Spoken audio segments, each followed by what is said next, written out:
ce n'est pas toujours synonyme de joie.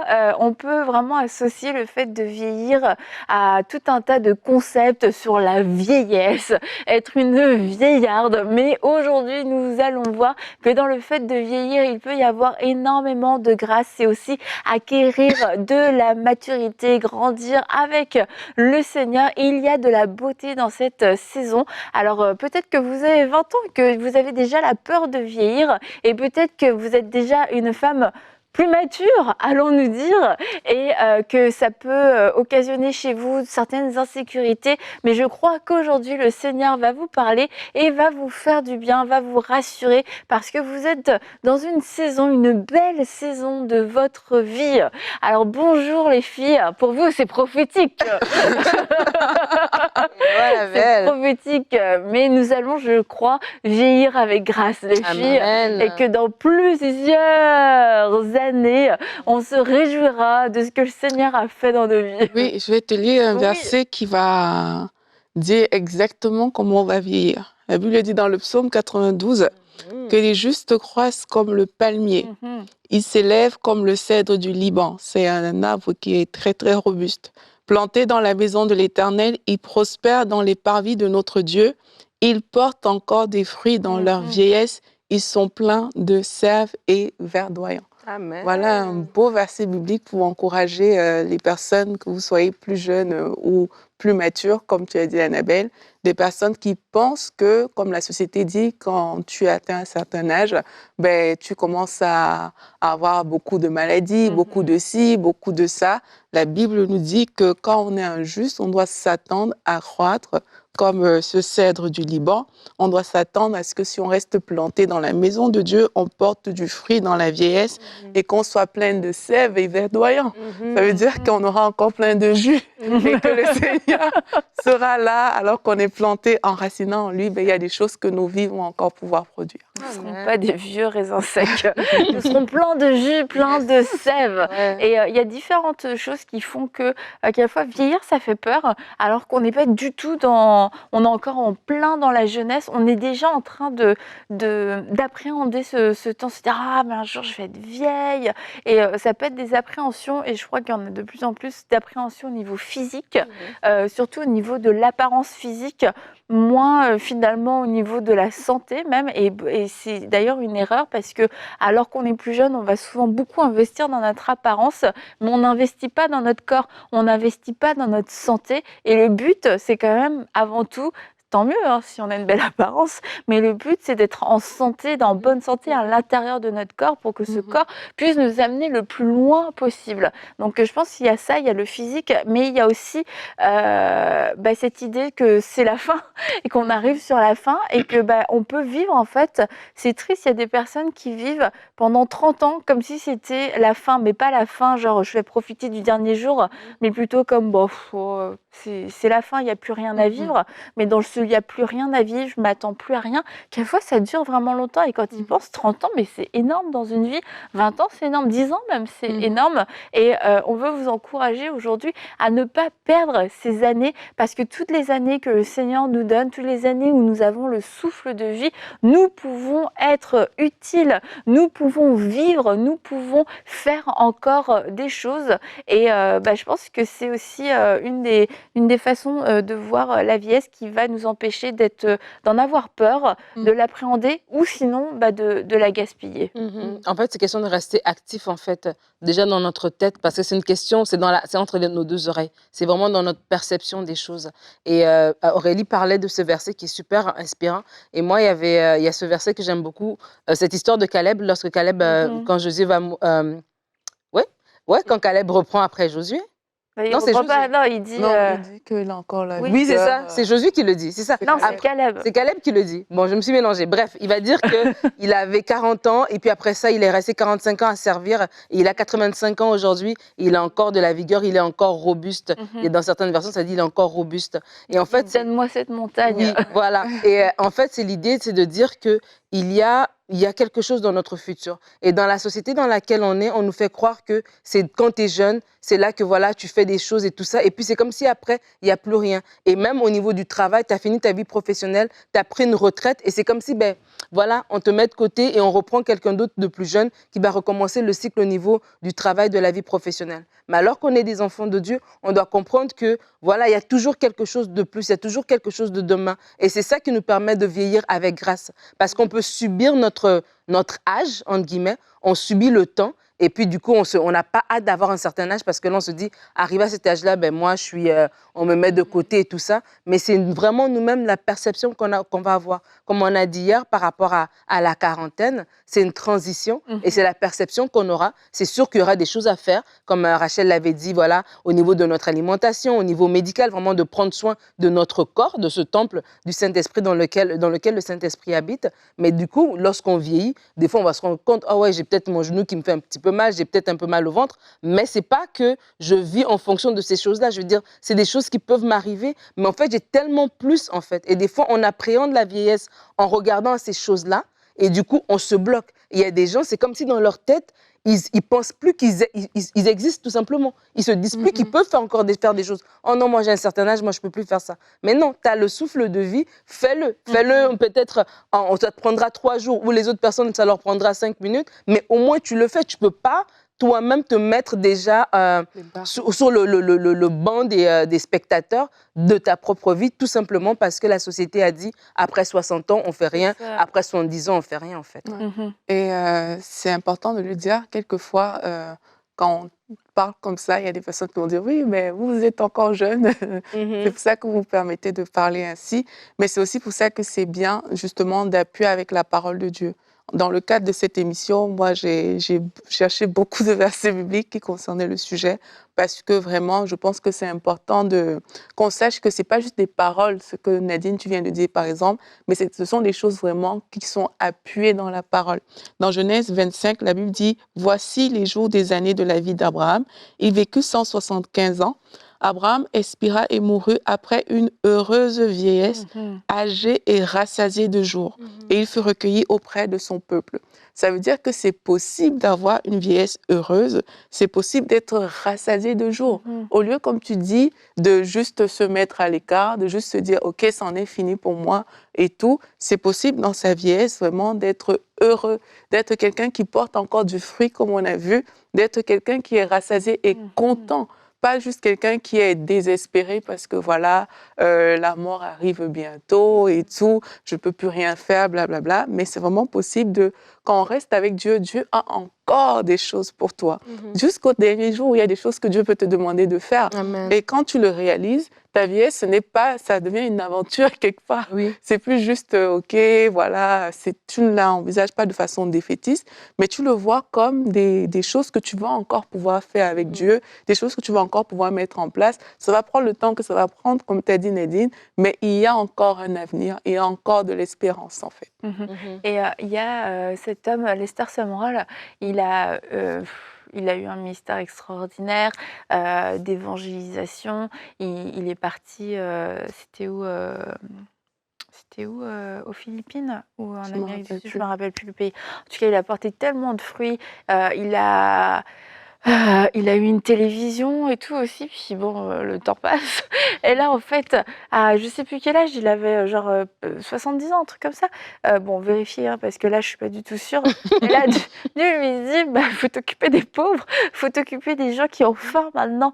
Et en fait, tu te dis, bah, à 70 ans, à 80 ans, comme Caleb a dit, donne-moi cette montagne, mais il y a encore des montagnes à conquérir, il y a encore des choses à faire. Alors peut-être que lui, c'était d'aller nourrir les pauvres partout dans le monde, mais quelquefois ça peut être autre chose, ça peut être un dernier combat que le Seigneur va nous confier. Puis je pense aussi que oui, on aspire quelquefois au repos, on se dit le repos, mais le repos c'est pas ne rien faire, c'est pas arrêter toute activité, c'est peut-être avoir un rythme différent, mais l'oisiveté, on le sait, amène tout un tas de choses et amène d'ailleurs, je pense, une vieillesse anticipée où on peut perdre beaucoup de choses à tous les niveaux parce qu'on n'est pas assez stimulé, on n'a plus de vision, on n'a plus d'objectif. Et quand on n'a plus de vision, bah, à quoi bon vivre ? Et Et Dieu, à la fois, nous défie, j'imagine, quand tu arrives à 70 ans et qu'il te donne une autre mission qui est assez costaud, mais d'un autre côté, bah, c'est aussi ça qui te donne la force et l'énergie d'avancer après avoir vécu toute une vie où tu as déjà fait beaucoup de choses, tu es passé par des moments difficiles, tu as vu le Seigneur te relever, mais tu aspires à du repos. Mais d'un autre côté, si tu t'arrêtes comme ça sec, et comme tu disais, à la retraite, quelquefois, ça s'arrête, mais en fait, tu vois les gens qui chutent, des gens qui étaient actifs, des gens qui étaient dynamiques. Et puis bah, le fait de passer de cette vie active à une vie oisive, pas une vie de repos, mais une vie oisive, mais en fait, tu vois que même dans leur corps, ça commence à dégénérer, dans leur mémoire, etc., parce qu'ils n'ont plus de vision. Et je prie pour que le Seigneur vous donne une vision, que vous puissiez vous dire comme Caleb, mais donne-moi cette montagne, que vous ayez ce sentiment de conquérant, peu importe l'âge que vous avez, parce qu'il y a encore des choses à faire pour le royaume de Dieu, et ça, peu importe notre âge. Peut-être que vous n'allez pas parcourir le monde, monter dans tous les avions, etc., mais de chez vous, vous pouvez servir encore le Seigneur. Hier, quand Rachel faisait sa vidéo, elle a parlé de la transition et de la transmission. Et je crois aussi que lorsqu'on prend bien cette transition à l'âge mûr, et on peut vraiment transmettre des belles choses. En tête, j'ai une sœur de notre église qui est à la retraite, ça fait peut-être bientôt 10 ans, je crois, ça fait un petit bout qu'elle est à la retraite, mais elle est active en fait. Elle n'arrête pas, c'est un bout d'énergie en fait, cette dame-là. Et en fait, c'est une question de mentalité, c'est la perception qu'elle a. Elle a un petit-fils, donc c'est même pas comme si elle est entourée de petits-enfants, quoi que ce soit. Non, elle a sa propre vie, en fait, qu'elle continue à faire. Elle sert Dieu, elle est là dans l'église, elle est impliquée. Et elle a plein d'activités aussi en dehors qu'elle est en train de faire. Et donc, je crois vraiment que ça donne aussi un bon témoignage et un bon exemple, et ça inspire, en fait. Et en tant qu'enfant de Dieu, on est le sel de la terre. On est vraiment appelé aussi à amener une autre, comment ça s'appelle, un autre regard sur la vieillesse. Parce que dans le monde normal, dans le monde dans lequel on nous montre que la vieillesse, voilà, c'est être de côté, c'est être un peu comme ça bizarre, c'est ne pas être inspirant, c'est être aigre des fois, ou voilà, c'est toutes sortes de ces choses-là. Mais nous, dans le royaume, ben, on montre on est dans la vieillesse, c'est être une bibliothèque ambulante, une bibliothèque des expériences avec Dieu, de connaissances, de sagesse qu'on peut transmettre aux autres, et Dieu peut nous donner cette énergie lorsque justement on est disposé à le faire. Et tu parlais de l'apparence extérieure, et c'est vrai encore, vieillir avec grâce, c'est aussi accepter et embrasser, voilà, cet aspect des choses, de ce vieillissement ou de ce changement qu'on va avoir au niveau de notre apparence, peut-être les cheveux gris ou peut-être même peu importe ce qu'on va vivre, mais c'est beau en fait, et de se trouver aussi belle dans toutes ces étapes-là, pour que nous-mêmes aussi, on se mette pas en retrait et on se mette pas dans une boîte. Moi, je suis une mamie, moi, je suis une grand-mère, non. Tu es une femme active pour le royaume avec la force que tu as dans la mesure que tu peux faire les choses, mais ça commence vraiment par nous-mêmes et ça inspire aussi les gens derrière nous. Et il faut réaliser qu'il y a plusieurs personnes qui auraient voulu avoir cet âge-là, mais qui ne l'ont peut-être pas eu. Et prendre les choses différemment, en fait, prendre les choses vraiment avec action de grâce et se dire que si vous êtes encore là, ben, c'est parce que Dieu a encore quelque chose pour vous. Amen. Il y a des choses qui sont prévues encore dans tous les cas. Il faut pas se limiter, en fait. Et je veux aussi encourager toutes les personnes qui, justement, on a un peu dit ça tout à l'heure, qui ont de la peine à avancer parce que justement, ils se disent qu'elles sont âgées, qui ont de la peine à faire des choses. Pareil, j'ai un verset pour vous. Dans Ésaïe 46, c'est Dieu qui dit « Jusqu'à votre vieillesse, je serai le même. Jusqu'à votre vieillesse, je vous soutiendrai. Je l'ai fait et je veux encore vous porter, vous soutenir et vous sauver. » Moi, j'aime beaucoup ce verset parce que Dieu démontre toujours sa fidélité, en fait. La fidélité de Dieu ne dépend pas de l'âge qu'on a aujourd'hui. Il est fidèle. Et puis, c'est comme ça, en fait. Et quand plus on avance en âge, plus on doit être conscient de cette fidélité-là. On doit se dire, OK, ben, s'il a fait hier, il le fera encore. Et c'est ça qui permet tu parlais de transmission, de se multiplier aussi. Parce que quand on voit dans la parole de Dieu parle des enfants, des jeunes gens et des pères. Et normalement, quand tu as un certain âge, ça veut dire que quelque part, même ne serait-ce qu'au niveau de ton expérience, tu es qualifié pour être un père pour d'autres personnes. Et quand tu atteins cet âge-là, mais Dieu te soutient encore, mais pour que tu puisses multiplier, pour que tu permettes à d'autres de ne pas faire peut-être les mêmes erreurs que toi, de ne pas passer par les voies, peut-être le chemin détourné, d'avoir plus de sagesse, plus de maturité dans certaines choses. Et quand tu embrasses la vie de cette manière, en sachant que Dieu te porte pour le faire, tu deviens une source de bénédiction. Et être une source de bénédiction quand on a un âge avancé, c'est vraiment une grâce, c'est un privilège que Dieu donne parce que là, tu réalises que ta vie compte. Ta vie ne comptait pas juste parce que tu travaillais, parce que tu étais encore super actif, mais ta vie compte parce que tu fais des choses bénéfiques pour le royaume de Dieu, parce que dans la vie des autres, tu sèmes des choses positives également. Et là, même à ton départ, parce que quand on parle de vieillesse, le départ, c'est aussi quelque chose qui est quand même là. On est plus près du départ. Mais là, même à ton départ, tu le vois de façon avec... il y a une nouvelle espérance qui naît en toi, mais parce que tu es utile. Et il y a cette espérance-là qui va germer, et ça fait rire Annabelle. En fait, ça me fait rire juste parce qu'il y a un monsieur qui disait qu'il y avait des gens à l'église et c'était un moyen d'évangélisation. Vous êtes plus près de la porte de sortie que de la porte d'entrée. Et c'est toujours resté parce que c'était pas hyper encourageant. Mais voilà, Aurélie l'a dit aussi à sa façon. Vous êtes...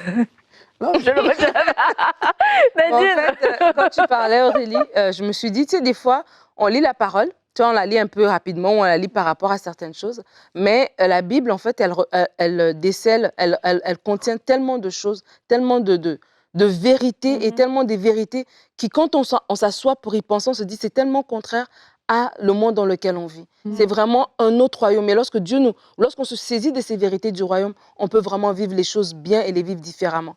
Aurélie parlait de la vieillesse et des versets qu'elle a trouvés par rapport à ça. Et je me dis, mais c'est vrai, quand tu regardes dans l'Ancien Testament, tu vois des hommes et des femmes qui ont vécu des longues années, qui ont fait des choses pour Dieu jusqu'à la fin, qui ont transmis le bâton, etc. Et quand on arrive dans le Nouveau Testament, elle parlait d'avoir un sens pour pouvoir transmettre quelque chose. Mais je pense à Anne. La Bible dit qu'Anne, elle était veuve au bout de 7 ans de mariage et elle était dans le temple. Elle était prophétesse, elle servait Dieu, etc. Et ça te montre que oui, parce que des fois, quand on est plus vieux aussi, on en a vécu des choses. On a vécu des déceptions, on a vécu peut-être des cœurs brisés, on a vécu des tempêtes, des hauts et des bas. Et c'est comme des fois aussi, on arrive, entre guillemets, à la fin et on est épuisé de tout ce que notre âme a été bombardée au courant de notre vie sur terre, en fait. Mais c'est aussi question, à ce moment-là, de se renouveler dans le Seigneur pour se fortifier, être rempli de Dieu et de manière à ce qu'on puisse garder l'espérance, on puisse garder l'amour dans notre cœur,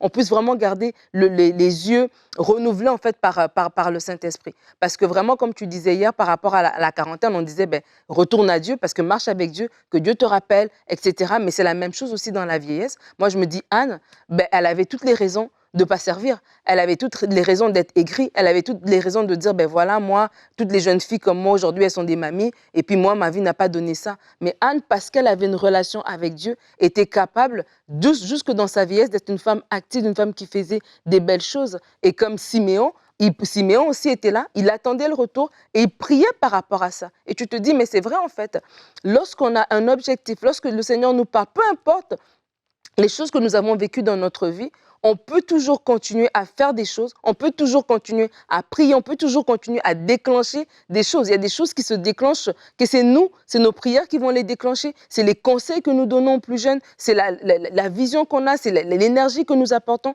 la sagesse que nous apportons. Donc vraiment, si on est rendu à un certain âge et on se sent aigri, vraiment si vous vous sentez aigri et vous regardez la jeune génération et vous les méprisez ou vous les enviez ou vous n'avez même pas envie de leur transmettre peut-être des choses tellement belles, des choses bonnes que vous avez vécues, des expériences que vous avez, une sagesse que vous avez et que vous vous empêchez de la transmettre parce que vraiment il y a de l'aigreur à cause de la vie n'a pas toujours été facile. Vraiment le Seigneur peut transformer, il peut encore vous donner une nouvelle vitalité, il peut encore mettre dans votre cœur des nouvelles choses, de nouveaux rêves, il peut vous donner vraiment une nouvelle énergie si vous allez vers lui et vous déposez cette amertume. Vous dites oui, peut-être que oui, j'ai vraiment été aigri, j'ai vraiment été amer et voilà, les années passent et je ne suis même pas contente de ces années. Les autres, vraiment, il y a des gens qui qui sont même pas contents d'avoir autant d'années alors que d'autres personnes aimeraient avoir votre âge, c'est question aujourd'hui de vous retourner vers lui. Et quand on apprend à bien compter nos jours, comme Moïse l'a dit, ben on applique notre cœur à la sagesse, on applique notre cœur aux bonnes choses. Et vous allez voir que le Seigneur va tout de suite ouvrir vos yeux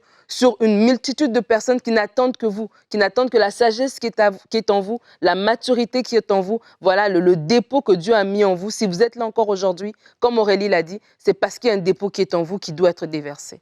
Mhm. Et là, on parle de vieillir avec grâce. Ça veut dire qu'il faut pouvoir vieillir déjà. Et on parlait hier des transitions. Et on a dit que quand avoir certaines informations permet en tout cas de bien passer un cap. Et par rapport à ça, il y a ce verset dans la Bible qui dit « Mon fils », c'est dans Proverbe 3, au verset 1 à 2, « Mon fils, n'oublie pas mes enseignements et que ton cœur garde mes préceptes, car ils prolongeront les jours et les années de ta vie et ils augmenteront ta paix. » On connaît ce verset d'Exode aussi qui dit « Honore ton père et ta mère, afin que tes jours se prolongent dans le pays que l'Éternel, ton Dieu, te donne. » Et c'est important de savoir qu'il y a des principes divins qui permettent de prolonger non seulement les années de la vie, mais qui permettent également de vivre en paix. Parce que dans le Proverbe 3 que je vous ai lu, on dit « Ils prolongeront les jours et les années de ta vie et ils augmenteront ta paix. » Ça veut dire que dans ta vieillesse, ta paix sera augmentée. Amen. Les jours de ta vie seront augmentés. Et quelquefois, on oublie toutes ces choses-là que la parole de Dieu nous dit et on maximise sur la nutrition, le physique et tout. C'est bien, on en a parlé, de prendre soin de son corps, mais c'est bien de comprendre qu'on on grandit et on vieillit dans toutes les dimensions de notre corps, au niveau de notre âme, au niveau de notre corps, au niveau de notre esprit. Et il y a des choses à faire vraiment pour vivre cette vieillesse avec grâce. Et l'une de ces choses, c'est quoi? C'est n'oublie pas mes enseignements, que ton cœur garde mes préceptes. Honore ton père, honore ta mère. En gros, s'il faut résumer, ça veut dire reste attaché à Dieu. Parce que c'est l'attachement à Dieu qui va te faire faire toutes ces choses de façon naturelle. Et c'est important de réaliser que notre vieillesse est étroitement liée avec notre intimité avec le Seigneur. Parce que c'est dans cette intimité, tu verras les pièges, tu verras les choses à éviter. La vie ne va pas forcément se passer exactement comme tu as prévu, mais ta relation avec Dieu te garantit une certaine longévité. Et c'est important de le dire et de prendre cette conscience-là, de dire, OK, Seigneur, voici ce que tu as dit dans ta parole. Parfois, on vit, on se dit, bon, OK, mais je ne m'attendais pas à ça, ça ne rentre pas dans le cadre de cette promesse ou de telle autre. Mais parfois, on est aussi juste ignorant. Et c'est important de dire à Dieu, Seigneur, mais voici ce que la Bible me présente aujourd'hui, voici ce que je retiens de ces choses. Montre-moi comment dans ma vie ça va se manifester pour que j'ai cette vieillesse heureuse, pour que je vive avec grâce. Et c'est comme ça qu'on se prépare aussi pour vivre une transition pareille. L'éternité, parce que la prochaine transition, c'est l'éternité. Et tu parles de se préparer. Tu parles de se préparer et je crois aussi qu'il y a un élément aussi, c'est de vieillir. On vieillit tous les jours parce que chaque jour, il y a une journée de plus qui s'ajoute et d'apprécier aussi ces étapes de notre vie. De ne pas se dire, oui, quand j'aurai 80 ans, c'est là vraiment que je vais mettre en application tout ce qui a été dit aujourd'hui. Ça veut dire, aujourd'hui, tu es sûrement plus âgé que le bébé qui est à l'hôpital. Là. Donc, ça veut dire qu'il y a quelqu'un derrière. Quelle parole de sagesse, franchement, c'est pour ça qu'on a envie de vieillir, c'est pour dire des choses comme ça. Non, mais c'est vrai, des fois, en tant que femme, on appréhende la vieillesse. On ne veut pas vieillir parce qu'on associe la vieillesse au fait d'être mis de côté à des choses négatives, comme on l'a dit hier. Et vieillir avec grâce, c'est aussi accepter et apprécier les étapes dans lesquelles on est. Genre, j'ai 40 ans, ben j'en ai pas 22. J'ai 40 ans et c'est beau et je suis contente d'avoir 40 ans et j'apprécie. Je ne suis pas en train d'essayer de vivre ma vingtaine à travers ma fille ou à travers les amis de ma fille. Non, j'ai 40 ans. Et c'est vraiment important d'apprécier où est-ce qu'on est rendu. Ne pas se dire que je vais le faire quand j'aurai 70 ans. Non. Si à 40 ans, tu n'apprécies pas, à 50 ans, tu n'apprécies pas, à 70 ans, tu n'apprécieras pas. Mais si aujourd'hui, tu apprécies ces étapes dans lesquelles tu es, tu pourras vieillir avec grâce en fait parce que voilà, ça va être comme une transition naturelle. Et des fois, on le voit, hein, on voit des dames plus âgées, puis on est comme, ah, elle est belle, elle est classe, elle inspire en fait. Pourquoi? Parce que c'est une dame qui a embrassé sa vieillesse, quoi. Il y a une différence aussi, j'ai envie de dire, entre vieillir avec Dieu et vieillir sans Dieu. Parce que vieillir avec Dieu te donne vraiment une espérance. Mais vieillir sans Dieu, c'est une finalité ou une croyance de quelque chose. On ne sait pas trop. Et c'est important aussi de le dire, c'est qu'on parle de vieillir avec grâce. Et si on le fait avec Dieu, vraiment, il y a une espérance. Et j'ai envie de lui dire, la mort ne fait pas peur à ce moment-là. La mort n'est pas une finalité. C'est pas comme, OK, ben, tout est fini, c'est perdu. C'est qu'il y a une espérance qui va te porter, qui va te pousser. Et je pense en tout cas que de cette espérance-là, quand je regarde souvent les flashbacks qu'on fait dans Bonjour chez vous, tu vois, il y a une histoire qui m'avait tellement marquée de ce monsieur qui voulait absolument partir, rejoindre le Seigneur et tout. Donc, il était prêt, mais tu vois qu'il est prêt aussi à tout donner, il est prêt à transmettre et tout, parce qu'il a une espérance. Là où une personne qui ne l'a pas, qui a juste une fille, qui pour lui c'est la fin, ben, il sera réticent, il ne voudra pas donner, il y a des choses qu'il voudra garder et tout. Et ça change en fait la donne. Donc, vieillir avec Dieu et vieillir sans Dieu, c'est espérance versus finalité, et je choisis l'espérance. Amen. Amen.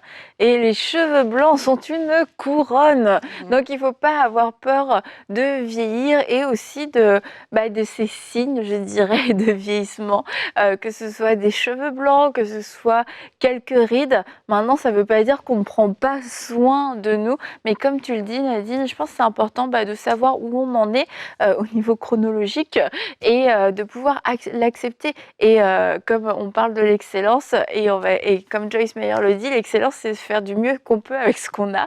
Et bien, je pense aussi, c'est la manière dont on doit gérer notre corps, dont on doit gérer notre apparence aussi. On vieillit, mais on peut vieillir avec grâce à tous les niveaux, que ce soit au niveau spirituel, au niveau émotionnel, mais aussi au niveau physique. Et une des choses qui va énormément nous aider, c'est de pouvoir être reconnaissant, d'être arrivé à ce moment-là, dans cette saison de notre vie, et de rester attaché au Seigneur. Et la Bible nous donne quelques recommandations, particulièrement aux femmes. Il dit de ne pas être oisive, de ne pas aller de maison en maison, de ne pas s'adonner au vin ni à la médisance. Et je crois que c'est des choses sur lesquelles, lorsqu'on avance en âge, peut-être veiller afin de rester des femmes spirituelles, des femmes ancrées dans la parole, ne pas laisser peut-être des vieilles habitudes de notre ancienne vie revenir, parce qu'on se serait un petit peu ramolli, parce qu'on aurait un zèle qui s'est un peu refroidi. Non, c'est le moment, c'est toujours le moment de toute façon d'être fervent. Et lorsqu'on a plus de temps aussi, alors qu'on est à la retraite, alors qu'on a peut-être une diminution au niveau des activités professionnelles, c'est de dire encore une fois au Seigneur, que veux-tu que je fasse de ce temps? Comment est-ce que je peux te servir encore mieux à l'âge que j'ai? Tu connais, et le Seigneur connaît toutes vos conditions, et il sait comment vous utiliser, il sait comment vous donner cette montagne, il sait comment vous confier encore une mission. Et moi, je connais plusieurs femmes dans le Seigneur qui vieillissent avec grâce, et ce sont des modèles, ce sont des inspirations, parce que ce sont des femmes de foi, des femmes qui ne lâchent rien, des femmes qui se fortifient et puis qui se bonifient au fur et à mesure des années. Alors merci à vous toutes qui vieillissez avec grâce, parce que vous êtes des modèles, vous êtes des inspirations. Et écoutez, je vous dis à très bientôt pour une prochaine émission de Paroles de Femmes. D'ici là, on aura toutes un peu vieilli. Avec grâce. Alors à très bientôt dans Paroles de Femmes.